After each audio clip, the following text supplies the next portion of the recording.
Voilà, on est aujourd'hui le mercredi 27 octobre, on est le 19 Mar Cheshvan et notre cours traditionnel de la paracha de la semaine, aujourd'hui Parashat Chayei Sarah.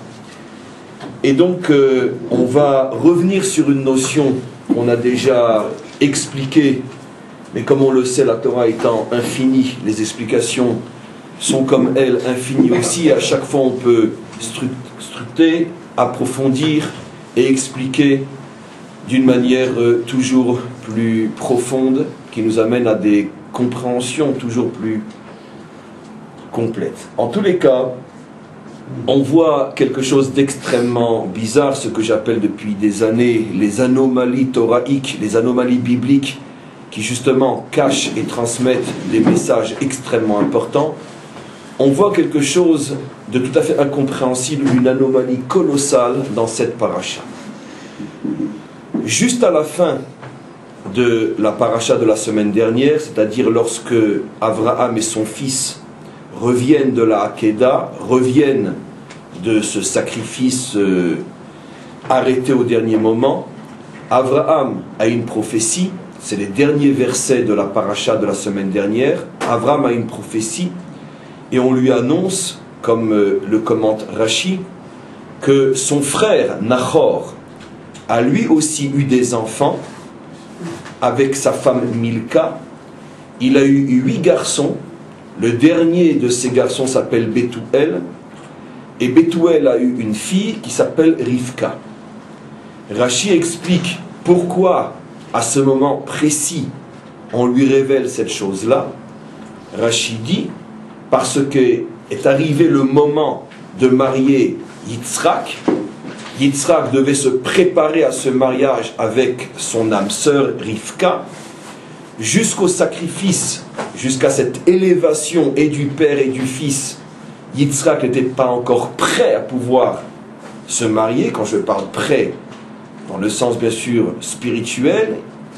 Et donc après la Hakeda, Yitzhak a terminé son travail de préparation, et donc maintenant il peut et doit se marier avec Rivka, et c'est pour ça qu'en descendant du Har Moria, en descendant du mont du Temple, puisque c'était pas si loin que ça, à quelques kilomètres de là où on enseigne aujourd'hui, Abraham donc reçoit cette prophétie pour lui dire: Rivka est née, la fille du 8e fils de ton frère, et il faut maintenant marier Yitzhak.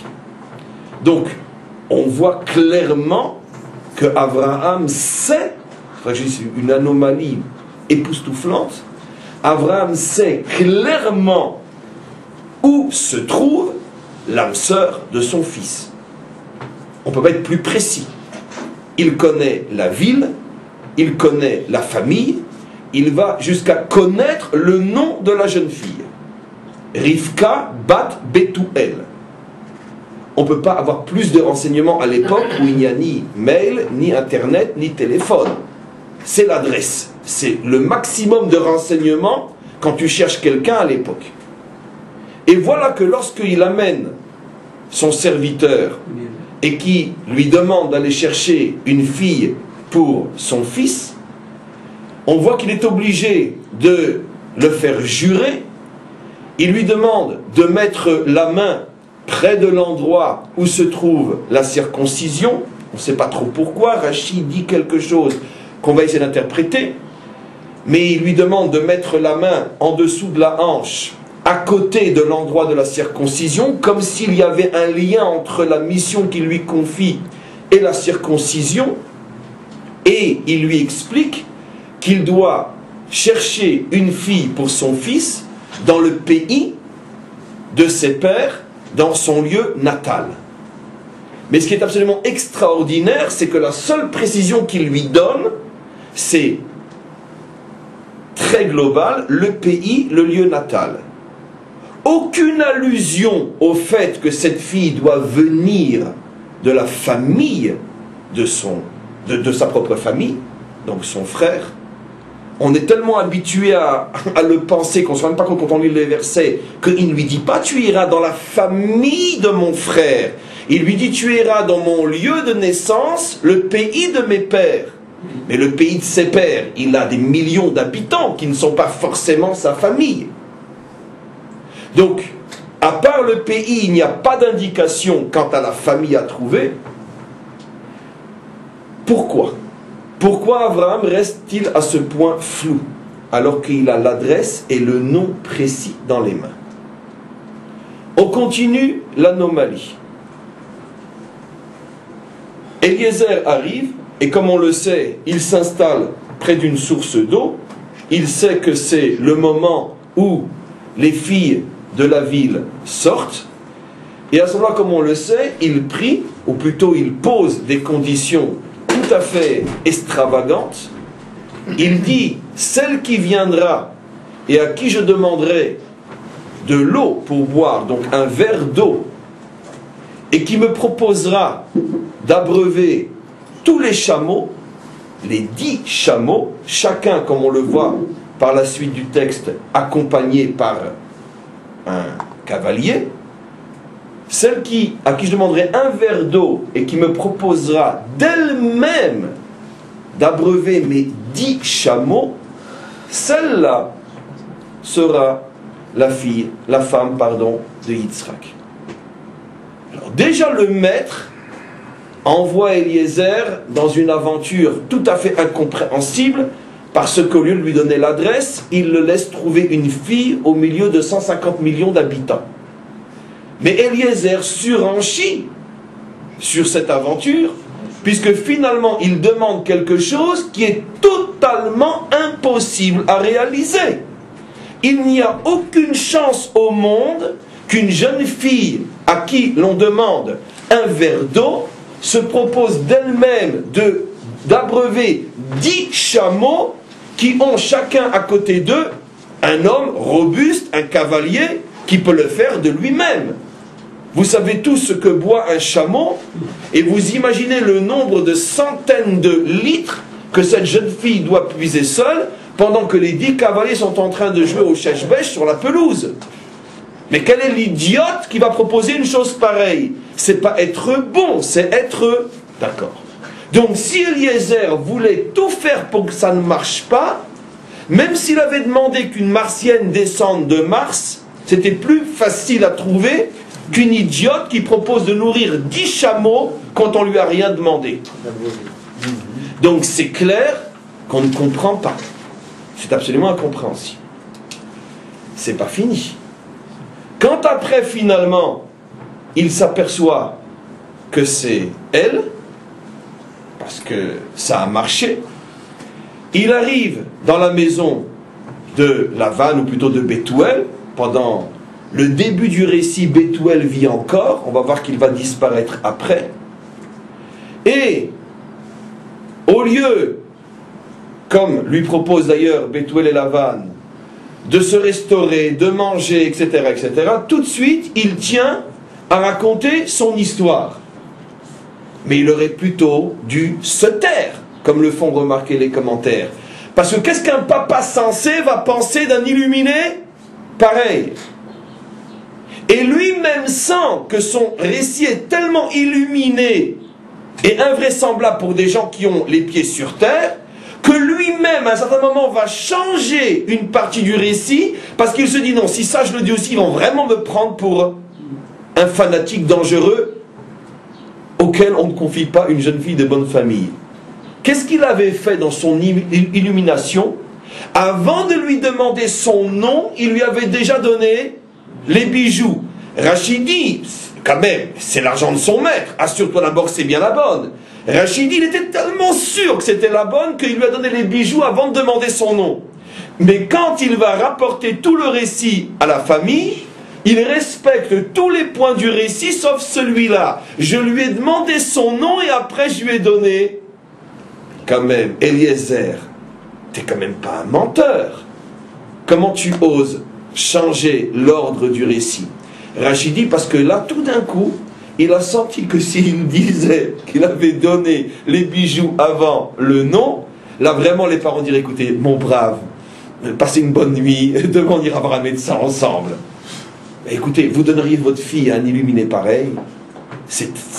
En plus, vous imaginez, une fille avec un fou pareil et 10 hommes, va savoir ce qui va lui arriver et dans quel couvent on va la faire rentrer et quelle nonne on va en faire. Il n'envoie pas lui une escorte pour surveiller sa fille. Donc du début jusqu'à la fin, ce récit est totalement fou. Et il semblerait que finalement Eliezer ne fait que reprendre en écho la folie de son maître. Le maître ne donne aucune indication et Eliezer complique au maximum. Alors on va tout de suite rentrer dans le vif des réponses, après avoir, je pense, suffisamment bien exposé à quel point cette paracha est complètement folle.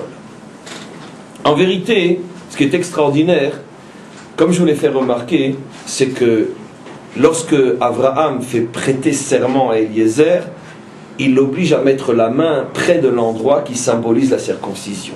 Pourquoi? Alors Rashi dit quelque chose, seulement Rashi, comme toujours, en dit beaucoup moins, ou en cache beaucoup plus que ce qu'il révèle. Il dit parce que l'endroit de la circoncision représentait la première mitzvah, le premier commandement qu'Abraham avait reçu, et donc on pourrait dire, cet endroit était pour lui tellement important que lorsqu'il a voulu faire jurer Eliezer, il l'a fait jurer en présence du premier commandement divin qu'il avait eu le mérite de recevoir. Bon, je comprends, Abraham est un oriental, il est très émotif, etc.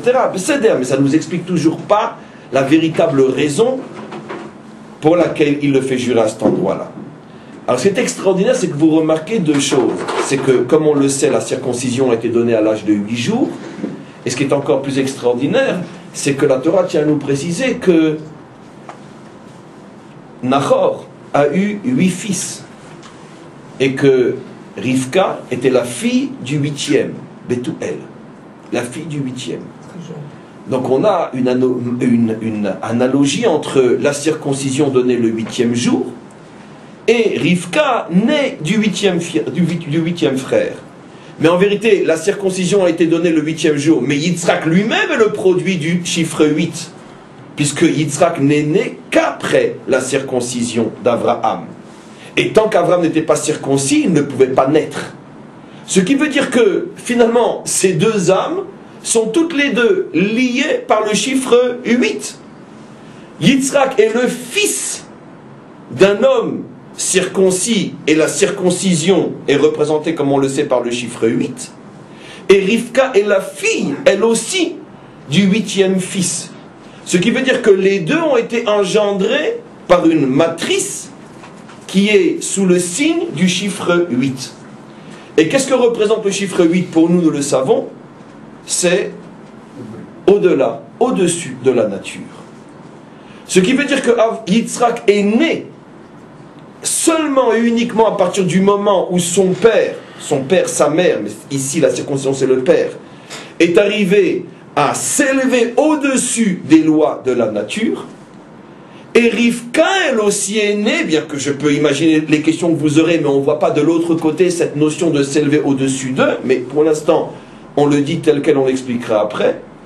Et Rivka aussi est née sous le signe du chiffre 8, Bethuel est le 8e fils, ça veut dire que Rivka, elle aussi, appartient à cette dimension qui est au-dessus de la nature. Et donc, qu'est-ce que la Torah veut nous faire comprendre? Alors qu'Abraham avait à disposition tous les moyens naturels pour que se produise la rencontre entre Rivka et Yitzhak, il n'utilise pas ces moyens naturels parce qu'il sait que la rencontre entre Rivka et Yitzhak se situe précisément au-delà des lois de la nature. Mais plus encore, comme je l'expliquerai dans quelques instants, non seulement Rivka et Yitzhak ne peuvent se rencontrer qu'au-dessus des lois de la nature, c'est pour ça qu'Abraham cache volontairement à Eliezer l'endroit où se trouve Rivka, mais plus encore, si Abraham avait utilisé les lois de la nature, donc les voies normales, tiens, prends l'adresse et ramène-la, s'il avait utilisé les voies normales, Eliezer ne l'aurait jamais ramené. C'était absolument impossible de la ramener, comme on va le voir, selon les lois naturelles. Parce que, à partir de Yitzhak, à partir de la naissance du premier véritable juif, puisque Abraham et Sarah sont considérés eux-mêmes comme des convertis, en ce sens que eux-mêmes sont nés idolâtres, ne sont pas nés dans le monothéisme, et donc eux-mêmes ont dû faire un retour vers le monothéisme, et d'une certaine manière, ils ont un statut de convertis. C'est pour ça que le Talmud dit que Abraham et Sarah s'appellent Rosh Hagerim, ce sont les premiers convertis de l'histoire, et c'est pour ça que tout converti s'appelle Ben Abraham ou Bat Sarah, parce que c'est eux l'origine de ce phénomène du retour après un éloignement total, car Abraham est né dans l'éloignement le plus total, dans la mesure où non seulement son père était idolâtre, mais son père était à la tête de toute l'idolâtrie de Mésopotamie, où on a vu un père qui est prêt à prendre son fils et le jeter lui-même de ses propres mains dans la fournaise. C'est ce qu'il a fait, parce qu'il a osé porter atteinte au Dieu auquel il croyait. Donc on parle d'un père qui est 100% convaincu que l'idolâtrie est la vérité. Et imaginez qu'Abraham est le fils d'un homme pareil. Donc Abraham ne pouvait pas naître dans un éloignement plus grand et plus total que de naître de cet homme. Abraham a dû donc faire un parcours inimaginable pour devenir après le modèle absolu du monothéisme véritable. En ce sens-là, il est lui-même un converti. Et pareil pour son épouse qui était sa nièce, la fille de son frère, Sarah. À partir de la deuxième génération, le premier véritable juif, celui qui naît d'un père et d'une mère juive et qui est circoncis à l'âge de 8 jours. Et donc, pour bien nous faire comprendre que l'essence, la nature véritable d'Israël est au-dessus de la nature, c'est la raison pour laquelle ce mariage, qui va permettre l'arrivée du troisième maillon d'Israël, qui est Yaakov, et comme on le sait, Yaakov, qui est le troisième maillon, et qui est aussi le véritable maillon, puisque nous, peuple juif, nous nous appelons les enfants d'Israël, et non les enfants de Yitzhak, et non les enfants d'Abraham, ce qui veut dire que l'identité juive se termine véritablement avec Yaakov, sa racine est Abraham, son tronc est Yitzhak, et son fruit est Yaakov. C'est pour ça que l'homme est appelé Etz Hasadeh, l'homme est appelé l'arbre des champs dans la Torah. Un arbre a une racine, un tronc et un fruit, Abraham, Yitzhak et Yaakov. On ne peut certainement pas manger les racines, encore moins le tronc, un peu plus le tronc, mais en tous les cas, on mange les fruits.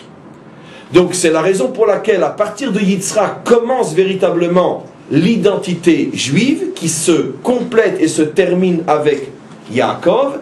Et pour bien nous faire comprendre ce qu'est l'identité juive, ce qu'est l'histoire d'Israël, on a cette histoire qui est la Parshat Chayei Sarah. On verra après tout de suite pourquoi cette Parsha s'appelle aussi Chayei Sarah. Quel est le lien? Puisque finalement, on ne parle pratiquement pas, même que beaucoup, mais beaucoup peut être un seul mot comme on verra, mais on ne parle pratiquement pas de Sarah dans cette Parsha. Comment se fait-il que cette Parsha porte son nom? Et vous savez qu'on a déjà expliqué des centaines de fois que le nom d'une Parsha est l'identité de toute la Parasha.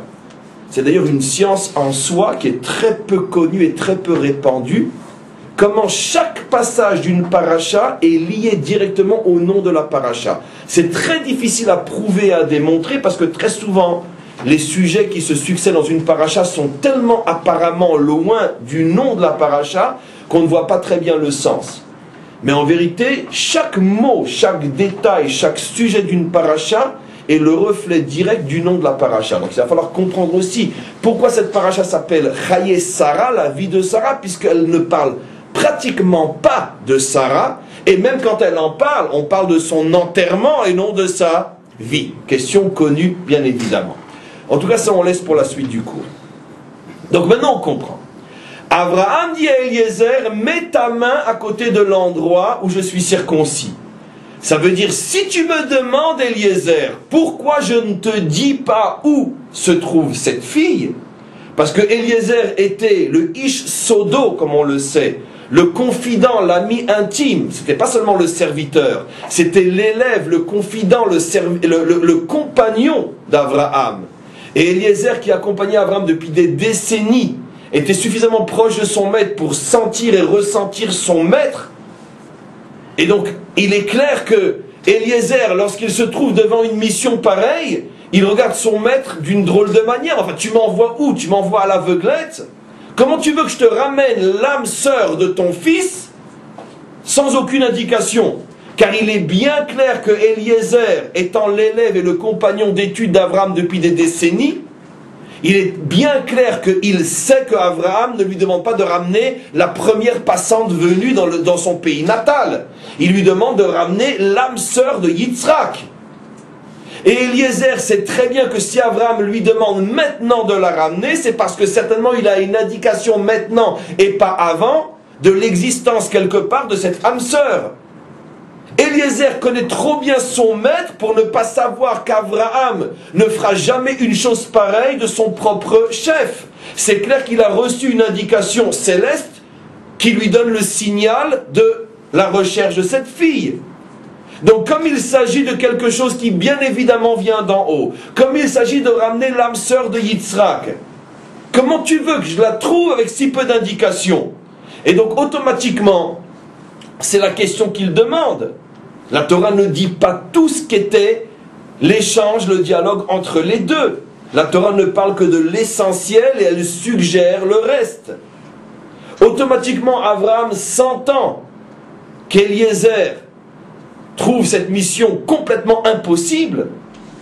À ce moment-là, il lui dit, mais ne t'inquiète pas, je te demande de ramener une femme pour l'enfant qui est né de la circoncision. Cet enfant appartient à la 8e dimension.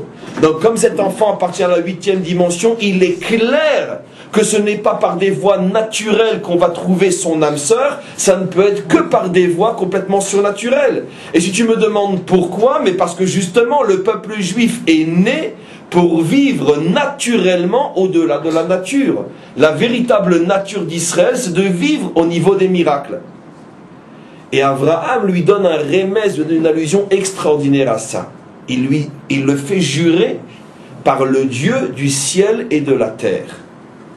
Et après, lorsqu'il dit à Eliezer, après avoir appelé Dieu le Dieu du ciel et de la terre, il continue donc à donner un minimum de détails à Eliezer. Il lui indique au moins qu'il s'agit de rapporter l'âme sœur de son pays natal. Et il lui dit, tu la ramèneras de l'endroit où le Dieu du ciel m'a dit de quitter cet endroit pour venir ici.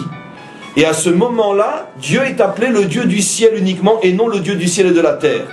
Alors Rachi pose la question, il y a 3 versets, tu viens d'appeler Dieu, le Dieu du ciel et de la terre, pourquoi tu l'appelles maintenant seulement le Dieu du ciel? Et Rachi répond, parce que Abraham veut faire comprendre à Eliezer ce qui s'est passé depuis qu'il a quitté son pays natal. Lorsque je vivais dans mon pays natal, Dieu n'était que le Dieu du ciel. Mais maintenant que je suis en Eretz Knaan, Dieu est aussi et est devenu et commence à devenir le Dieu de la terre. Puisque tout le projet est de faire descendre Dieu du ciel à la terre. Mais qu'est-ce que signifie faire descendre Dieu du ciel à la terre? Ça veut dire quoi? Ça veut dire dévoiler sur terre qu'il y a des voies, qu'il y a un chemin qui peut être emprunté qui ne correspond pas aux normes, à la logique et aux lois de la nature. Que signifie que Dieu était dans le ciel? Cela signifie que les hommes, les croyants, car il y en avait, et c'est à cela qu'Abraham fait allusion. Pour les idolâtres, Dieu n'était même pas le Dieu du ciel, puisqu'il y avait plusieurs dieux. Il y avait le Dieu de la lune, le Dieu du soleil, le Dieu des étoiles et le Dieu des escargots. Donc, à qui Abraham fait allusion quand il appelle Dieu à ce moment-là, quand il vivait dans son pays natal, le Dieu du ciel?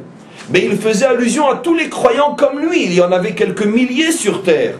Il y avait Shem, il y avait Ever, il y avait des écoles de croyants. Lui-même a appris dans ces écoles-là. Mais à ce moment-là, Dieu n'était que le Dieu du ciel, c'est-à-dire quoi? Tout le monde, tous les croyants savaient que le monde avait été créé par Dieu. Tous les croyants savaient qu'au-dessus de ce monde existent sans doute des mondes spirituels surnaturels qui ne fonctionnent pas seulement selon nos lois. Mais tout le monde pensait que notre monde a été créé par Dieu pour être dirigé d'après les lois de la nature et qu'on ne peut servir Dieu que dans le respect le plus total, le plus strict des lois de la nature. Et voilà qu'Abraham révèle à Eliezer que la raison pour laquelle il a été choisi, la raison pour laquelle Dieu lui a promis de faire sortir un peuple de lui, c'est parce que Dieu veut créer sur terre une autoroute au moins qui échappe aux lois de la nature. Ça veut dire que la condition sine qua non à l'existence d'Israël, c'est d'accepter de suivre ce chemin qui est surnaturel.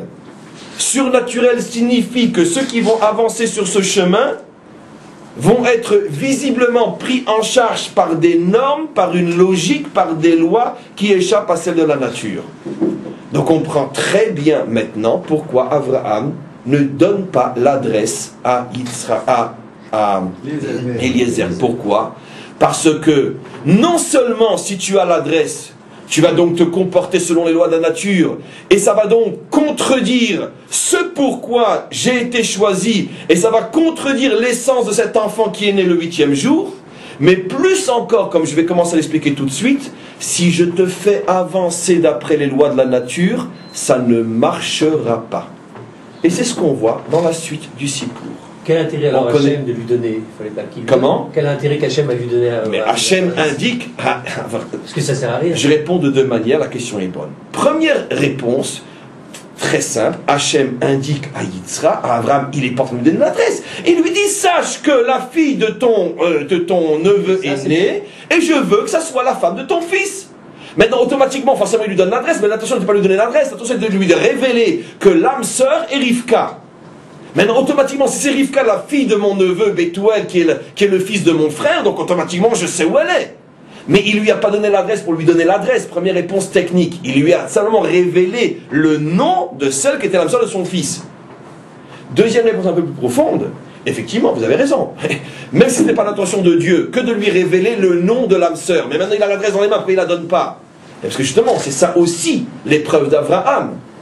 De ne pas céder de ne pas succomber à la tentation tellement facile de s'assurer vraiment que son fils va épouser celle qui lui revient, et de ne pas ne pas succomber à cette tentation facile qui lui ferait emprunter le chemin de la nature, et de rester suffisamment guibord, car il faut être un héros incroyable de spiritualité pour arriver à résister à la tentation de ne pas donner l'adresse et faire confiance au bon Dieu. Ce qui veut dire qu'Abraham joue le jeu de sa mission jusqu'au bout.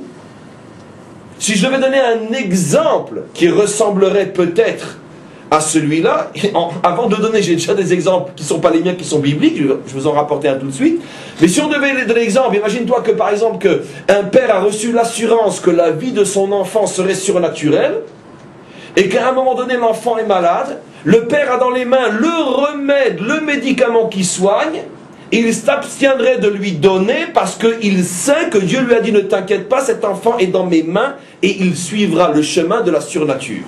Mais il voit l'enfant avec la fièvre 40, 41, 42, et il se demande s'il va crever ou pas, et non, je ne le fais pas. C'est ce genre d'épreuve à laquelle est confronté Abraham. Parce que Abraham sait que si Chas Veshalom, on ne trouve pas l'âme sœur pour son fils, c'est la fin du peuple juif. Ça veut dire que c'est tuer comment on appelle ça, le poussin dans la coquille. Et c'est d'ailleurs la raison et la seule possible pour comprendre pourquoi il fait jurer Eliezer. Parce qu'il n'a pas confiance en Eliezer. Pas confiance, pas dans le sens comme je le dis en français. Ça veut dire qu'il sait que la mission de ramener l'âme sœur est tellement difficile que s'il ne le fait pas jurer, il a peur qu'il craque. Et on va voir pourquoi il aurait pu craquer. En plus, comme on le sait, Eliezer a lui-même une fille. Et ça doit être une fille extraordinaire. Bien sûr. Et il veut la placer et la donner à Yitzhak, comme explique Rashi. Donc, imaginez-vous un père, dans ces conditions-là. Il a l'adresse, il a tout pour éviter que ça ne marche pas, il ne la donne pas. Pourquoi? Parce que dans ce cas-là, il sent que ce serait une trahison vis-à-vis de la promesse qu'il a reçue. Dieu m'a promis que cet enfant et le peuple qui sortirait de lui ne fonctionnerait pas comme tous les autres selon la loi de la nature. J'accepte, c'est dur, je serre les dents, je me mords les lèvres, mais j'accepte. Je laisse Dieu. Et c'est ce qu'il dit. Celui qui m'a sorti de là-bas quand il n'était encore que dans le ciel, ça veut dire que personne n'imaginait que sur terre on puisse voir véritablement un dévoilement complètement surnaturel de providence, et que Dieu n'était pas sur terre mais que dans le ciel. Celui-là qui m'a promis d'être sur terre, et c'est pour ça qu'il m'a amené dans ce pays, Canaan, c'est celui-là qui t'enverra son malhar, il t'enverra son ange pour te faire réussir. Donc ça, c'est l'explication, le début de l'explication de ce qui se passe. Maintenant, pourquoi je dis que si Abraham avait utilisé, qu'il n'avait pas été à la hauteur de l'épreuve et qu'il avait utilisé les voies naturelles, c'est précisément comme ça que ça n'aurait pas marché. Mais c'est ce qu'on voit par la suite. Mais nous, on sait tous dans quelle maison il est rentré. On sait tous ce qu'est la maison de Lavan ou de Bethuel. Mais ils n'ont pas cherché moins que de l'assassiner. Et d'où on sait qu'ils ont cherché à l'assassiner? Tout ça s'est fondé sur la disparition d'un nom complètement incompréhensible dans le récit. On voit que depuis que Eliezer est arrivé là-bas, celui qui parle, celui avec qui on négocie, c'est bien évidemment le père, Bethuel. Lavan, lui, ce n'est que le fils, il est de côté. Et tout d'un coup, on voit que Bethuel disparaît, il n'est plus nommé, il n'est plus cité, et les décisions les plus capitales et les plus importantes sont prises par le fils. Alors, on ne comprend pas. Quand c'était uniquement les présentations, la rencontre, etc., et qu'on n'en était pas encore arrivé à trancher si oui on la donne ou non on ne la donne pas, c'est Bethuel qui parle, et tout d'un coup il disparaît. Demande Rashi, mais où a-t-on vu qu'un fils est à ce point chutzpan de mettre son père de côté et de prendre des décisions à sa place? S'il est à ce point chutzpan, alors ça aurait dû être le cas depuis le départ. Pourquoi avant Lavan ne dit pas un mot et tout d'un coup c'est lui qui décide? Notre tradition rapporte, Bethuel est mort. Comment il est mort? Vous le savez, ou vous l'apprenez pour la première fois. Quand ils ont vu la richesse d'Eliezer, 10 chameaux remplis d'or et d'argent, ils se sont dit, celui-là, il est rentré sur ses 2 jambes, et il ressort allongé. Pourquoi? On va lui donner notre fille, mais ça ne va pas. On prend tout pour nous et on garde la fille. Comme ça, peut-être que le maître enverra un deuxième chaliard, encore une fois avec 10 chameaux. Comme on le voit, ce sont des gens extrêmement cupides. Et donc, ils avaient mis dans son assiette du poison. Eliezer a senti qu'il était en danger. Pourquoi? Parce qu'il est le compagnon et l'élève d'Abraham. Il a un 6e sens. Et il dit non. Je ne mangerai qu'après avoir parlé. Tous les commentaires posent la question, pourquoi ce détail? Qu'est-ce qu'on a besoin de savoir? Qu'il a parlé avant de manger ou après manger? Et quand on ressent et connaît la Torah, on sait très bien que tout de suite le texte crie à l'explication. La Torah est tellement avare en détail. Pourquoi nous donner ce détail bidon qui ne sert à rien? Je ne mangerai qu'après avoir parlé. D'accord? Peut-être aussi dit après avoir pris une douche, d'être parfumé, d'avoir peut-être reposé, ou peut-être avoir regardé les informations en vitesse. Si déjà, raconte-nous ta vie, on n'a que ça à faire. Donc c'est clair que la Torah veut nous faire passer quelque chose ici. Et effectivement, nos maîtres disent, Eliezer avait senti qu'il était en danger, son 6e sens lui disait, attention, tu es en danger de mort. Et il a dit non, je vais réaliser ma mission jusqu'au bout avant de manger, parce que comme ça, par le mérite que j'obtiendrai d'avoir accompli ma mission, d'avoir dit ce que j'avais à dire, peut-être que Hachem me protégera, comme mon maître me l'a promis, j'enverrai un malhar pour te protéger. Et donc, effectivement, c'est ce qui se passe. Il raconte son récit. Et pendant ce temps-là, disent nos maîtres, effectivement, le malhar est venu et il a changé les assiettes. Et quand ils se sont mis à table, qui c'est qui a bouffé le poison? Bethuel. Et il est mort. Et c'est pour ça qu'après, on n'en parle plus. Ce petit récit nous montre très simplement que Eliezer n'avait aucune chance de ressortir vivant de cette histoire-là. Si Abraham voulait tuer son serviteur et voulait s'assurer que son fils ne rencontrerait jamais sa sœur, son âme sœur, et bien la seule chose qu'il avait à faire, c'est de quoi? De lui donner un GPS, l'adresse, de le suivre sur Skype pour être sûr qu'il arrive au bon endroit. Alors s'il avait pris toutes les précautions au monde, il était sûr que ça allait foirer. De là, mes amis, on apprend quelque chose qui est tellement fort, qui est tellement beau, qui est tellement extraordinaire, que j'ai même pas envie de le dire, rien que le silence en dit plus. De là, cette paracha nous apprend une chose tellement vraie, mais dans la vie de tous les jours, tellement difficile à suivre et à accomplir, c'est que pour nous, Am Israël, les grandes choses ne réussissent précisément et que lorsque on rentre dans le chemin de la surnature. Et quand on veut s'assurer de toute la logique de ce monde pour réussir, c'est là que ça ne marche pas. Sur le plan individuel, c'est déjà beaucoup plus difficile à le montrer, parce que sur le plan individuel, les événements que nous traversons ne sont pas à ce point, on pourrait dire, visibles pour qu'on puisse déceler à chaque fois ce problème-là. Mais sur le plan national, mais toute l'histoire de notre nation ne fonctionne que comme ça. À chaque fois que le peuple juif, pour résoudre ses problèmes, s'assure de mettre toutes les chances logiques de son côté pour réussir, c'est à chaque fois comme ça qu'il arrive aux plus grandes catastrophes. Et à chaque fois que le Ham Israël se trouve dans une situation où il ne sait plus ni à droite ni à gauche, ça y est, c'est fini, Shema Israël, paf, le miracle se produit et la mer s'ouvre. C'est vrai que ce que je dis, on en a effectivement eu un aperçu, c'est ça la fameuse symbolique de Kriyat Yam-Souf. Quand tout est coincé, quand tout est fermé, c'est là que ça s'ouvre. Simplement que la différence entre le récit de notre paracha et Kriyat Yam-Souf, c'est que Kriyat Yam-Souf en vérité est dans le fond beaucoup moins impressionnant que ce que notre paracha nous dit. Parce que Kriyat Yam-Souf, Israël n'a pas vraiment choisi le chemin du miracle. Il a été mis dedans malgré lui. Et au contraire, jusqu'à ce que le miracle se produise, tous voulaient faire quelque chose, rentrer, utiliser des voies naturelles.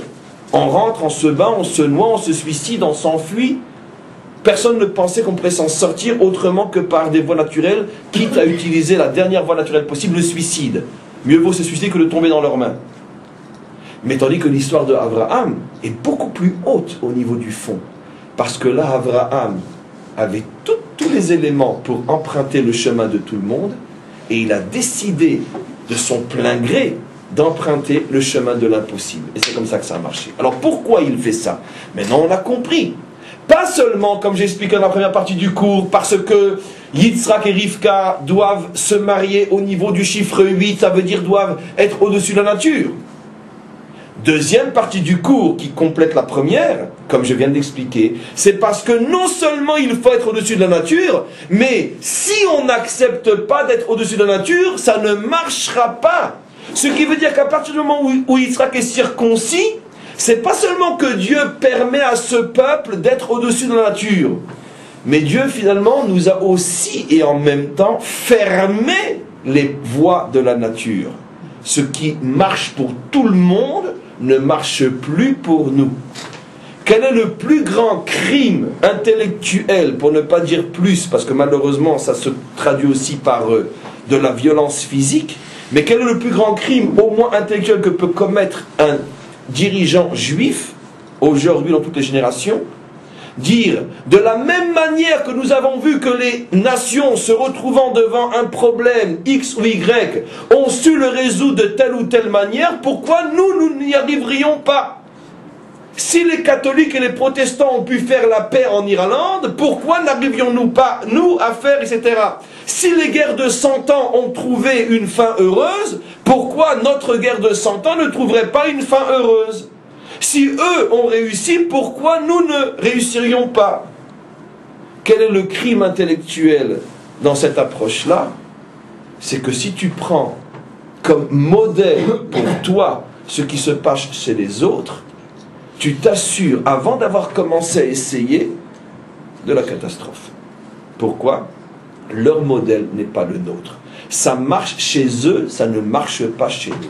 Ça veut dire, lorsque Dieu nous a isolés et marginalisés des peuples, il nous a aussi et surtout isolés et marginalisés de la logique de leur histoire. Leur logique ne marchait pas pour nous.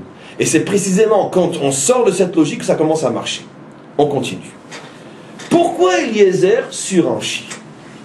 On a expliqué au début du cours que le maître n'a donné aucun élément pour que ça puisse marcher sur le plan logique.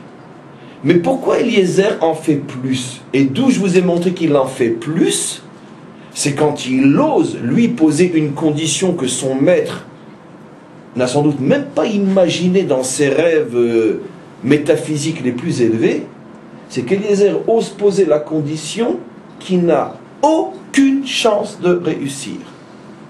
Plus encore, condition qui semblerait même prouver et montrer que si lui est un illuminé, alors elle, n'en parlons pas. Parce que, je vous pose la question, comment vous réagissez, comment vous réagisseriez si vous voyez une jeune fille à qui on demande un verre d'eau, qui propose d'abreuver 10 chameaux, chacun avec son propriétaire, bien musclé, bien viril, à côté de lui? Vous diriez, celle-là, c'est une sotte, c'est une illuminée, c'est une folle, etc. Donc, ce qui veut dire que Eliezer ne pousse pas seulement la limite au-delà de la nature, il la pousse aussi au-delà même du bon sens moral. Même moralement parlant, on n'attend pas une chose pareille de quelqu'un, et pire encore, s'il le fait, on commence à se poser des questions. C'est peut-être ce qu'il voulait aussi.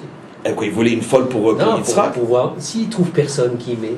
Alors il pourra mettre sa fille, effectivement, mais soupçonner, je comprends ce que vous dites, mais soupçonner Eliezer d'avoir eu une mauvaise intention et de revenir chez son maître et dire j'ai pas trouvé, c'est impossible. Pourquoi? Parce que si dans toutes les générations on a eu des maîtres jusqu'il n'y a pas encore si longtemps que ça, qui quand ils voient quelqu'un, ils le voient au laser, ils connaissent toutes ses pensées, tout ce qu'il dit, tout ce qu'il dira, vous imaginez qu'Abraham, on ne peut pas lui faire le coup de j'ai cherché, j'ai pas trouvé. Parce que je t'ai accompagné avec mon radar partout où tu étais. Et je sais exactement tout ce que tu as pensé, tout ce que tu as manigancé. Donc c'est clair que Eliezer connaît trop bien Abraham pour s'imaginer qu'il va lui faire le coup de j'ai cherché, j'ai pas trouvé. Donc c'est clair qu'il se méfie de ce genre de pensée. Mais en vérité, qu'est-ce que Eliezer veut prouver? Qu'est-ce qu'il veut montrer? Il veut justement prouver la chose suivante. C'est que non seulement la providence va agir, on pourrait dire, dans les événements, mais la providence va agir même à l'intérieur de la personne elle-même. Ça veut dire que la providence va rentrer dans le cerveau de Rivka, ou dans l'âme de Rivka, peu importe, et va lui faire quelque chose dont il est absolument évident que ça ne peut pas venir d'elle. Écoutez la réponse que vous n'avez encore jamais entendue, même quand j'ai fait des cours, et surtout l'année dernière, où j'ai parlé un petit peu de cette notion-là. J'explique. Mais Eliezer sait très bien qu'il n'y a aucune chance que même la plus sainte des filles de sa génération puisse lui répondre. Prends aussi, je vais donner à tes chameaux. Pourquoi j'ai expliqué? Parce que j'insiste lourdement. Et regardez comment je corrige une lecture stupide que nous avons tous de ce texte-là. Non, il a voulu voir si elle avait en elle la mida de chesed, c'est ça que tous les rabbins le dimanche expliquent. Elle a voulu voir si elle avait en elle la mida du chesed, et donc pour voir si vraiment elle avait le chesed, la bonté en elle. Donc il lui a demandé ça. Je m'excuse, messieurs les rabbins, c'est pas être bon de faire une chose pareille, c'est être... Pourquoi? Sincèrement, je voudrais pas d'une femme pareille. Parce que c'est une illuminée, c'est une tordue. Attendez, imaginez, le pauvre toque à la porte, il demande 10 shekels, elle vide mon compte en banque. Mais qui veut d'une folle pareille? Mais c'est de ça qu'il s'agit. Elle est malade, on ne peut pas lui faire confiance à cette bonne femme. Ah non, mais mets des limites à ton chesed. Et tout le monde vous expliquera que non, qu'il voulait trouver celle qui pourrait briller par son chesed aux côtés de... Mais les gens ne savent pas lire un texte. Pourquoi? Parce qu'ils ne prennent pas la Torah au sérieux. Ils la prennent comme un livre pour les enfants. Et donc, ils n'essayent pas de rentrer dans le texte, essayer de le vivre et le comprendre. Mais c'est impossible, cette histoire-là. C'est pas un signe de grandeur, c'est un signe de bêtise. Mais on n'en veut pas d'une folle pareille. Donc pourquoi Eliezer fait ça? Vous avez tenté de dire, pour pouvoir dire à son maître, j'ai pas trouvé. Mais son maître va le dégommer s'il fait une chose pareille. Pourquoi il fait ça? Parce qu'après s'être rendu compte que toute cette rencontre et toute cette recherche doit être complètement surnaturelle, il veut pousser la providence à prendre en charge même les pensées et les réactions de l'individu. Si elle répond je nourrirai les chameaux. C'est donc la preuve que c'est pas elle qui est en train de répondre, mais le maître du monde. C'est comme s'il avait fait un code avec le maître du monde. Maître du monde, je veux être sûr que c'est la bonne. Comment je vais pouvoir savoir? Toutes les jeunes filles sont belles, surtout celles de mon pays. Donc comment je vais savoir si c'est la bonne ou pas? C'est impossible. Plus encore, à partir du moment où mon maître m'a fait comprendre que le mariage ne pourrait se faire que sous le signe de la providence, surnaturelle, il faut donc que quoi? Que je me rende compte que cette fille-là est vraiment prise en charge par la surnature, que le bon Dieu veut vraiment la hisser au niveau de quelque chose qui est surnaturel. Eh bien, je vais lui demander une réaction qu'aucune femme, qu'aucun être au monde ne peut produire comme réaction, même le plus moral des hommes. D'un verre d'eau, elle le transforme en 100 000 litres. Alors qu'il y a 10 hommes qui sont là à regarder et à se foutre d'elle. Et elle ne se décourage pas.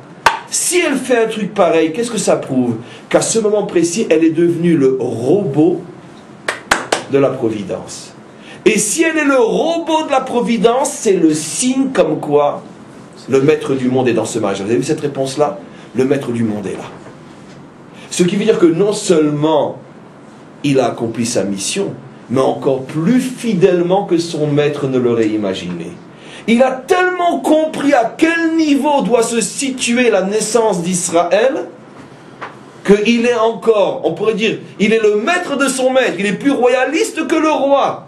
Il pousse encore plus loin. Abraham s'était contenté de dire et de lui faire sentir, à l'histoire de son ange, que de toute façon, l'ange t'accompagnera, et de toute façon, tu verras que tu vas vivre une suite d'événements complètement surnaturels. Mais Abraham lui-même n'allait pas jusqu'à penser que ça peut rentrer dans le dysfonctionnement même d'un individu. Et voilà que Eliezer comprend qu'il faut que, pour que la preuve soit totale, que tout d'un coup l'individu se mette à dysfonctionner et que ça soit une sorte de code fixé entre lui et le maître du monde. Ça va tellement loin cette histoire-là que figurez-vous que le Rambam, que Maïmonide rapporte l'histoire d'Eliezer. Tenez-vous bien, parce que tous les commentaires se cassent les dents pour essayer de comprendre ce Rambam. Mais le Rambam est le plus grand de tous et il les met tous dans sa poche. Il est ce Rabbi Meir que personne n'arrive à comprendre dans sa génération, tellement il est immense, le Rambam. Le Rambam rapporte l'histoire de Eliezer à titre d'exemple de ce qu'est l'interdiction de la sorcellerie. Il dit, par exemple, quelqu'un qui... Sorcellerie, pas dans le sens, mais sorcellerie dans le sens... Le sort, pardon. Sort, sorcellerie. Le sort. On n'a pas le droit de jouer au sort, dit le Rambam, quand il ramène toutes les interdictions qui sont des manques de foi. Donc de tenter le sort, d'interroger les astres, d'aller voir Madame Lune, etc. Et donc, il rapporte comme exemple Eliezer. Voilà, ça c'est un type de sort. Et tous les commentaires lui tombent dessus, disent, mais Rambam, mais de qui t'es en train de parler? C'est une paracha de la Torah. Il a été envoyé par Abraham, et grâce à ce qu'il a fait, ils ont pu se marier, et nous sommes là aujourd'hui, dont toi, pour parler de tout ça. Ça ne peut pas être un sort interdit. Et pratiquement tous les commentaires les plus grands de l'époque restent souffle coupé, ils n'arrivent pas à comprendre, mais comment il peut dire une chose pareille? Mais le Rambam, qui rigole de tous ceux qui viennent le critiquer, en vérité veut dire la chose suivante. Pour tous les hommes de la terre, parce que le Rambam a compris ce qu'on explique, pour tous les hommes de la terre, à part ce cas précis, quand tu arrives à rentrer dans la tête de quelqu'un et le manipuler, ça ne peut être que un sortilège. C'est ce qu'on appelle la magie, c'est ce qu'on appelle la sorcellerie. On n'a jamais vu dans toute la Torah, dit le Rambam, que les grands d'Israël rentraient dans le cerveau d'un autre et lui faisaient dire ou penser ou faire des choses qui sont contraires à la nature humaine. Il n'y a que Dieu qui peut faire ça. Donc si un homme le fait, c'est que forcément il a utilisé des forces créées par Dieu pour le libre arbitre, mais des forces maléfiques. Parce que quoi? Je vais vous le prouver tout de suite. Que on puisse ouvrir la mer, Besséder, c'est un miracle. Mais changer le comportement d'un homme et lui faire des choses invraisemblables, ça ne peut être que de la magie, c'est interdit. Alors, mais pourquoi Eliezer l'a fait? Mais non. Eliezer est le seul et unique au monde parce qu'il était l'élève d'Abraham et parce qu'il était en train de construire le peuple juif. Il est le seul qui a été autorisé à utiliser, par la magie, Dieu pour intervenir à l'intérieur de l'homme. Et je vais donner tout de suite un exemple de ce que je veux dire. Rappelez-vous un cours qu'on a fait l'année dernière sur la vente de Yosef. Très brièvement, pour arriver à l'essentiel, les frères soupçonnaient Yosef d'être un nouveau Esav. D'accord? Il va nous monter sur la tête. On a eu le coup avec Ishmaël, on a eu le coup avec Esav. À chaque fois, il y en a un bien et un mauvais. Cette fois-ci, on est 10 contre lui. Benjamin n'est pas dans le coup. On ne va pas se laisser faire. Parce qu'effectivement, il avait tous les signes d'un provocateur et d'un petit pédant et orgueilleux. Et donc, cette fois-ci, on le liquide. D'accord? Très bien. Réhouven comprend ce qui va se passer. Réhouven est le seul qui est sûr et certain que Yosef est un tzaddik. Et il leur dit, écoutez, je suis le Bechor, je suis l'aîné, vous devez m'écouter. On va faire un test. On va le jeter dans un endroit où, d'après les lois de la nature, il n'y a aucune chance de sortir vivant. Un endroit rempli de scorpions et de serpents. S'il reste vivant, vous aurez donc la preuve que c'est un tzaddik et ne le touchez pas. C'est pour ça que la Torah dit, ils l'ont mis dans un puits qui était vide et qui n'avait pas d'eau. Tous ceux qui connaissent la Torah savent que si la Torah dit qu'il est vide et qu'il n'a pas d'eau, c'est qu'ici il y a une anomalie inacceptable. S'il est vide de tout, et en particulier de ceux qui devraient se trouver là-bas, c'est l'eau.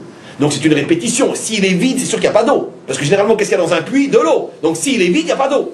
Très bien. Pourquoi dire qu'il est vide et qu'il n'y avait pas d'eau? Pour nous faire comprendre qu'il était vide uniquement d'eau, mais pas d'autre chose. Et qu'est-ce qui se trouve dans le désert, dans ce genre d'endroit où il reste un petit peu d'humidité? Des scorpions, des serpents qui viennent, prennent quelques gouttes, parce que eux qui sont des rampants, qui rentrent, ils viennent prendre quelques gouttes pour s'humidifier les lèvres. Et donc c'est là-bas qu'ils le jettent. Or, la halakha rapporte au sujet, vous savez, que un homme qui disparaît, et on ne sait pas ce qu'il est devenu, et on a un problème avec l'épouse, si elle peut se remarier ou non, la haguna, il y a différents cas, et le Talmud rapporte que, par exemple, si on a vu un homme attaqué par des lions, et on ne sait pas trop ce qui s'est passé, on s'est enfui et on l'a laissé attaquer par des lions, ou des loups, ou peu importe, des panthères, ça ne suffit pas comme témoignage pour libérer à 100% son épouse. Il faut quand même faire une recherche. Pourquoi? Parce que c'est pas du 100% sûr qu'un lion mange. Ils l'ont peut-être assommé, emmené dans la cage pour le manger plus tard, et peut-être entre-temps il s'est réveillé et il s'est enfui. Va savoir. Bon, c'est une chance sur 1 million. Mais cette chance fait qu'on ne peut pas, une femme mariée, la permettre à un autre. Il reste un doute. Il faut faire une enquête, envoyer des gens sur place, voir si on retrouve des os ou l'ADN. Mais par contre, dit le Talmud, si un homme est tombé devant nos yeux, dans une fosse à serpents et à scorpions, même si on n'a pas vu de nos yeux expirer et mourir, on peut témoigner par le fait qu'on l'a vu tomber là-bas et la femme est permise, elle peut se remarier. Pourquoi? Nos maîtres disent, il n'y a aucune chance. Sauf si on s'appelle Yosef. Et c'est ce que Réhouven voulait prouver. Il reste vivant. La preuve est faite. Et écoutez-moi bien maintenant. Tout d'un coup vient Yehuda, et Yehuda dit, non, mais quand même, on va le vendre. On va le vendre. Mais on vient d'apporter la preuve, noir sur blanc, c'est un tzaddik, tu n'as pas honte? Mais comment tu oses faire une chose pareille? Et regarde ce que les commentaires expliquent. Yehuda dit, attention, lui ne se prétend pas seulement tzaddik, il se prétend au-dessus de nous tous. La preuve a été faite qu'il est tzaddik, mais la preuve n'a pas encore été faite qu'il est au-dessus de nous tous, qu'il est notre roi, selon ses rêves qu'il nous a racontés. Réhouven dit à Yehuda, enfin, mon frère, mon petit frère, qu'est-ce qu'il peut nous prouver de plus? Le Talmud écrit qu'on ne sort pas vivant de scorpions et de serpents. Et il répond, oui, mais quelque chose de plus dangereux encore et de plus dur que les scorpions, c'est quand on a 17 ans et qu'on est beau et intelligent comme lui, et qu'on se retrouve dans l'endroit le plus débauché de la terre et qu'on ne succombe pas. S'il arrive, alors là, c'est encore plus que les serpents et les scorpions. Ce qui veut dire que la Torah nous montre, par tous ces détours et ces allusions, que pour un jeune homme de 17 ans qui vient d'être vendu par sa famille et qui a toutes les bonnes raisons de tout foutre en l'air et qu'ils aillent se faire foutre avec leur morale, c'est eux qui sont amoraux. Et puis se retrouver dans un endroit où on lui fait tellement d'allusions qu'il est beau et qu'il est intelligent et qu'on le voudrait bien, et il a 17 ans et après tout pour lui la vie aussi doit commencer, et qu'il se tient propre jusqu'à la fin de sa vie, ça c'est plus encore que les scorpions et les serpents. Qu'est-ce qu'on apprend de cette histoire? On apprend de cette histoire que c'est plus facile de changer la nature que de changer l'homme. Bien sûr. Yosef, par sa force spirituelle, a pu contenir les scorpions, mais ce n'est pas encore la preuve qu'il arrivera à contenir les filles qui voudront le faire tomber. Voilà. Comprenez un petit peu? Et pourquoi? Parce que le monde a été créé sur un principe absolu, le libre arbitre. Dieu peut aider un juste à être plus fort que les scorpions, mais il n'aidera pas un juste à être plus fort que les filles. Parce que pour l'aider contre les filles, il faut pour ça qu'il rentre et neutralise le libre arbitre d'un être humain, et ça il ne le fera pas. Parce que ça c'est la limite que le maître du monde lui-même s'est fixée. Je n'interviens pas dans les décisions humaines.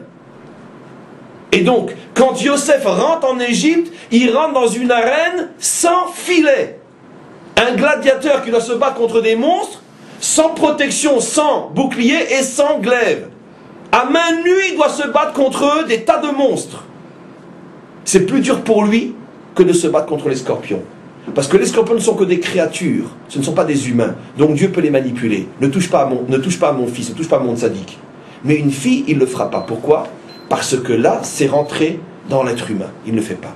Vous comprenez maintenant pourquoi le Rambam dit que celui qui arrive à neutraliser les pensées ou les paroles ou les réactions de l'être humain ne peut être qu'un sorcier?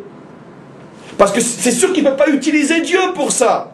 Dieu n'accepte pas de rentrer dans la tête de quelqu'un. Bien sûr qu'il le veut, mais il ne le fait pas. Alors pourquoi il l'a fait pour Eliezer? Parce que Eliezer c'est différent. Eliezer, c'est sûr que lui n'a pas utilisé le sortilège pour le faire. C'est sûr comme qu'il a utilisé Dieu. Et pourquoi Dieu l'a fait à ce moment-là? C'est la seule fois, dit le Rambam, où il l'a fait, parce qu'il s'agissait à ce moment-là de prouver que le peuple juif vit complètement entre les mains de Dieu. Jusque dans ses pensées et ses paroles. Mais ça a été prouvé une fois dans l'histoire, et ça sert de modèle pour toutes les autres fois. Après, tout celui qui fera ça ne peut être qu'un sorcier, dit le Rambam. Le Rambam ne dit donc pas que Eliezer a utilisé la sorcellerie, ce qu'aucun des commentaires n'a compris. Le Rambam dit que ce genre de cas, à part Eliezer, ne peut être que de la sorcellerie. Si tu vois quelqu'un qui a fait, je ne sais quel, il prononce des mots, et tout d'un coup la personne qui est en face de lui se met à parler et dire ce qu'on veut lui faire dire, ça ne peut être que de la sorcellerie, dit le Rambam, parce que jamais Dieu ne se donnera caution pour ce genre de bêtises. Pourquoi il a fait pour Eliezer, j'ai expliqué. Donc maintenant on comprend à quel niveau est monté Eliezer. Eliezer a voulu prouver qu'en ce qui concerne le peuple juif, non seulement le maître du monde le fait passer sur une autoroute qui est complètement surnaturelle, mais le maître du monde est tellement proche de chacun d'entre nous qu'il est pas seulement autour de nous, il n'est pas seulement avec nous, il est à l'intérieur de nous. Comme d'ailleurs le dira plus tard le verset. Ve'asuli mishkan ve'shachanti betochan. Vous me ferez une demeure et je résiderai parmi vous. Et le commentaire, le Rashi bien sûr, fait remarquer que le verset aurait dû dire Ve'shachanti betocho. Vous me ferez un sanctuaire et je résiderai en lui. Or le verset dit vous me ferez un sanctuaire et je résiderai en vous. Et bien sûr Rashi explique, grâce au sanctuaire, Dieu est présent à l'intérieur de chacun d'entre nous. Et donc encore une fois, la réaction de Rivka n'était donc pas naturelle, ni même surnaturelle. Parce que même quelqu'un qui et au-dessus de la nature, n'aurait pas réagi comme elle a réagi. La réaction de Rivka était une réaction qui était complètement impossible, même d'après les lois standards du miracle, mais Eliezer l'a provoqué pour pouvoir apporter la preuve absolue que c'était bien celle qui devait épouser Yitzhak. Maintenant, écoutez bien. Pourquoi cette parcha s'appelle Chayei Sarah? Dernière question et on termine le cours. Puisque, je répète la question, la parcha ne parle pas de Sarah. Et même quand elle en parle sur 3 versets, elle ne parle que de sa mort. Et ça ne parle pas de sa vie. Alors j'ai dit que la réponse est dans un mot. C'est à la fin de la paracha. Qu'est-ce que fait Yitzhak lorsqu'il voit Rivka?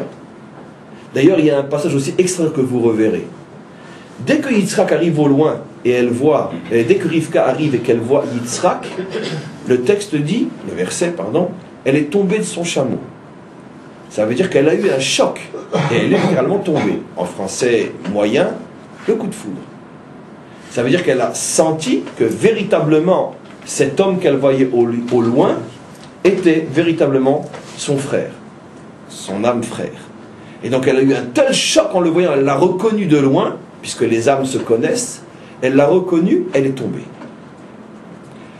Qu'est-ce que fait Yitzhak à partir du moment où lui aussi se rend compte que c'est véritablement la retrouvaille d'âmes séparées depuis fort longtemps qui se retrouvent maintenant par le biais du mariage, comme tous les vrais mariages, c'est en vérité au départ les 2 parties d'une même âme séparées, jetées dans des corps aux 2 bouts du monde et qui finissent par des voies providentielles de se retrouver, de se reconstituer comme un. Qu'est-ce que fait Yitzhak?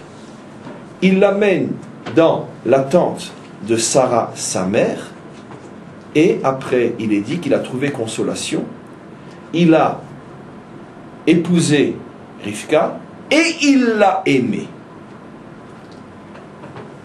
Comment se fait-il qu'il ne la présente pas d'abord à celui de ses 2 parents qui est vivant, le père? La réponse est évidente. Bien sûr qu'il l'a présenté, mais la Torah ne nous en parle pas, parce que la Torah ne parle pas de choses qui sont évidentes et qui ne servent à rien de le dire, puisqu'il n'y a pas de message. Évidemment qu'il va la présenter à son père. Mais la Torah dit uniquement ce que nous devons comprendre pour avoir un message. Et regardez l'ordre du texte. Il l'a fait rentrer dans la tente de sa mère. Première question, pourquoi? Mais avant cette question-là, il y a une autre question. Comment se fait-il qu'il y ait encore la tente de sa mère? Ça fait quand même très longtemps qu'elle est morte. Je ne comprends pas. Abraham est en train de traîner avec lui un musée. Bon, des objets de la mère, je veux bien, mais la tente, la maison, quoi. À chaque fois qu'Abraham se déplace, il reconstruit la tente de son épouse. À quoi ça sert? C'est pas très juif, ce culte du passé. On est le peuple du présent et de l'avenir, on ne vit pas dans le passé. Donc qu'est-ce que ça veut dire qu'il a besoin d'amener partout où il va, Abraham, avec lui, la tente de Sarah? Qu'est-ce qu'elle représente, la tente de Sarah? Première question.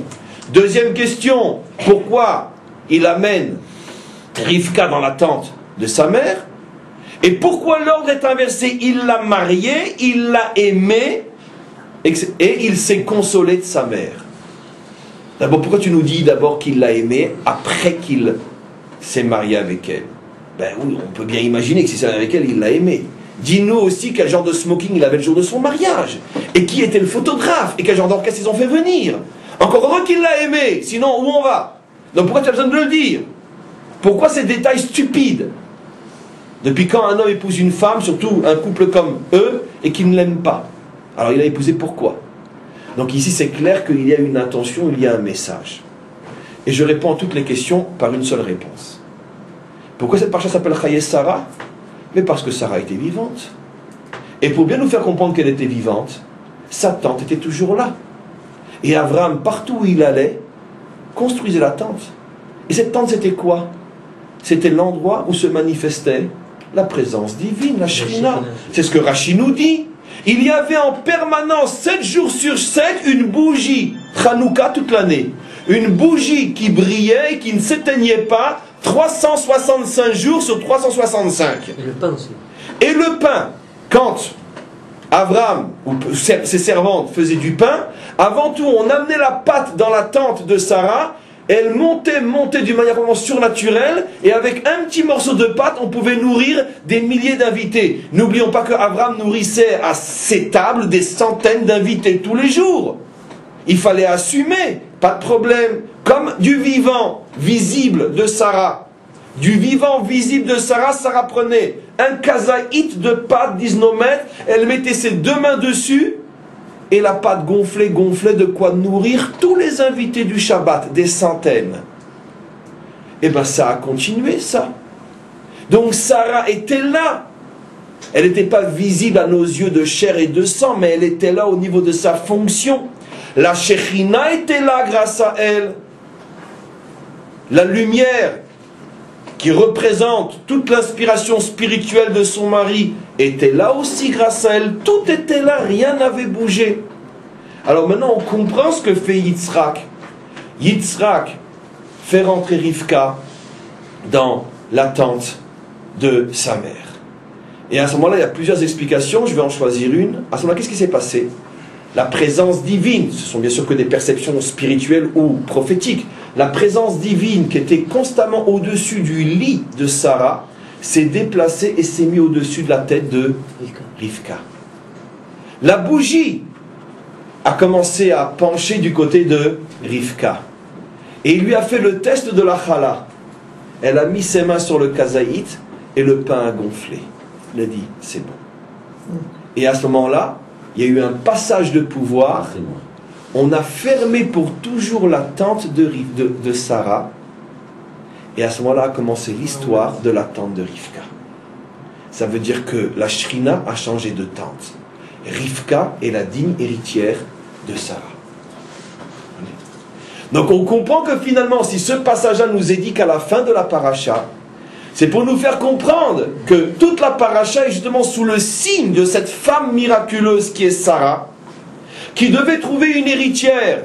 Et comment rentrer dans les bottes de Sarah? Comment on peut rentrer dans ses chaussures? C'est toujours le problème de chaque génération. Comment être à la hauteur du grand de la génération précédente? C'était l'angoisse de Josué, de Yoshua. Mais comment je peux venir après Moshe? C'était le problème de Rivka. Maintenant vous avez tout compris. C'est ce que Abraham savait dès le départ. Il ne s'agit pas seulement de rapporter même la plus belle, la plus intelligente et la plus morale des filles à mon fils. Il ne s'agit même pas de lui rapporter la fille de mon frère. C'est même pas ça le problème. Il faut lui rapporter l'héritière de Sarah. Et qui mieux qu'Abraham sait ce que signifie l'héritière de Sarah? Et c'est pour ça que lui et son serviteur mettent tout en place pour obliger Hachem, lui, à trouver et à amener l'héritière de Sarah. Il n'y a que toi, maître du monde, qui peut nous amener une femme pareille. Comment veux-tu que des hommes comme nous puissent la trouver? On n'y arrivera jamais. Donc nous, on était réceptacle. Vas-y, toi, ramène-la nous. Et c'est ça toute l'histoire de Rivka. On comprend maintenant, et ça introduit simplement le cours de la semaine prochaine, on comprend que Rivka est à un niveau inimaginable, puisqu'elle a mérité d'attirer sur elle une telle providence, jusqu'à rentrer en elle et lui faire des choses qui prouvent que Dieu était en elle, si j'ose dire, et qu'elle a pu être l'héritière de Sarah. Ce qu'il va falloir comprendre à partir de la semaine prochaine, c'est comment d'un ventre pareil peut sortir et ça. Parce qu'après l'avoir monté, et je terminerai juste le cours en vous rappelant que Rivka, lorsqu'elle est morte, la Torah n'en parle absolument pas, passée sous silence total, au point de choquer et d'étonner les maîtres d'Israël. Mais pourquoi? Il y a toute une paracha qui porte le nom de Sarah, Chaye Sarah, au moment où elle est morte. On vient de prouver maintenant, et la Torah nous pousse à le prouver, que Rivka est la digne héritière de Sarah, et lorsqu'elle meurt, même pas une allusion dans la Torah. Pourquoi? Tenez-vous bien. Rachi répond au nom des maîtres d'Israël, c'est parce que dans sa génération, Rivka était tellement détestée par sa génération, tout le monde la traitait de salmatrice qui a osé mettre au monde ce renégat de Esav, que son père savait, que son mari savait, que si on l'enterre en mettant des affiches un peu partout, la génération va tellement se réjouir et faire des festins de sa mort, que mieux vaut l'enterrer dans l'ombre. Voilà le lot, la part, le sort de cette femme miraculeuse qui est obligée d'être enterrée comme une chienne sans que personne ne le sache, tellement sa génération la prenait pour une malfaiteur, d'avoir osé mettre au monde un homme comme Esav. Et surtout, ce qui est sorti après, Amalek et tout le reste. La génération était consciente qu'elle a produit un monstre dont on entendra parler jusqu'à aujourd'hui. Et donc c'est pour ça qu'elle a été enterrée dans le plus grand secret. Voilà ce que Rashi ose dire. Elle est à Hebron. Comment? Elle n'est pas à Hebron? Elle est à Hebron, bien sûr elle est à Hebron. Mais dans la Torah, son enterrement est passé complètement sous silence. Bien sûr. Bien sûr qu'elle est à Hebron. Elle est enterrée à côté de Yitzhak. Comment? Léa est passée sous silence aussi, ou presque sous silence. Comment? On y arrivera. Mais en tous les cas, la question se pose surtout sur Rivka, qui est comparée, comme on le voit avec ce dernier verset de la paracha, presque qu'elle était au niveau de Sarah. Alors pourquoi dans la paracha on nous dit qu'elle est l'héritière de Sarah, dans la paracha où on parle de la mort de Sarah et on nous montre qu'elle a trouvé une héritière, c'est la question des maîtres, comment fait-il qu'on ne parle pas de la mort plus tard de Rivka, puisque tu nous dis qu'elle est au niveau de Sarah? Là est la véritable question. Donc il va falloir comprendre comment une telle matrice a-t-elle pu mettre au monde un Esav. Je ne dis pas qu'on va dire des choses qu'on n'a jamais dit, mais à chaque fois on dira aussi des choses qu'on n'a jamais dit. Mais la réponse à cette question se trouve déjà dès le départ dans une autre question qui est la même. Et comment se fait-il qu'une telle lumière est la fille de Bethuel et la sœur de Lavan? Comment se fait-il que Yitzhak doit aller chercher son âme sœur là-bas et Yaakov doit aller chercher ses 4 âmes sœurs là-bas? Comment se fait-il? Enfin, c'est une âme sœur, c'est Rachel, et 3 autres femmes là-bas, mais ce sont quand même les mères des tribus d'Israël. Comment se fait-il? Qu'est-ce que Lavan représente? Comment se fait-il que c'est lui qui détient et tient toutes les matrices féminines d'Israël? On verra Bezrat Hashem au prochain cours. Et vraiment, bravo pour ce cours extraordinaire.